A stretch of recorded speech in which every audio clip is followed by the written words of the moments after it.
Hey, so you got our DIY raw bar, but you didn't invite me to your party, so you're gonna have to learn how to shuck. Um, Hopefully you got our knife and gloves, so if you did, grab those. If not, grab your oyster knife, but please use gloves or a towel, gloves and a towel. You really don't want to end up poking yourself. It's a great way to ruin the holiday spirit, and I've done it quite a few times. So get your gloves on. You got your oyster here. You got the cup and the top flat shell. Back here at the point is what we call the hinge. That's where your knife starts. So you get the knife tip in and wiggle the oyster onto the knife point. Try to wiggle the oyster instead of the knife, less chance of you slipping out. You really want to make sure that you're in there. So you kind of hold it up like a lollipop. That way you make sure that you're not just chip and shell around the hinge.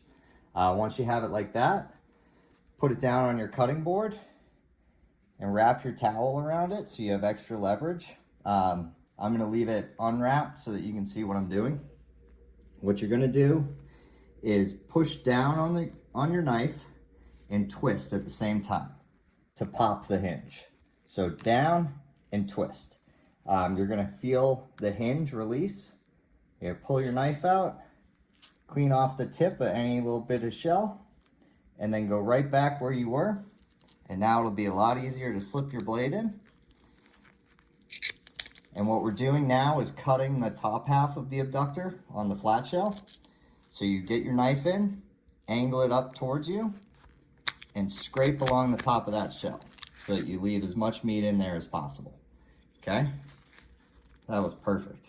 So that's where the abductor muscle was connected. There's almost no meat there. You got a nice oyster. If you have a little bit of sediment or anything in there, you just scrape it out, and then that's your abductor muscle there. So it's the only thing connecting the oyster.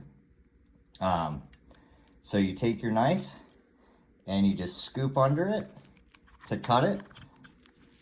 That releases the oyster entirely. It's ready to slurp.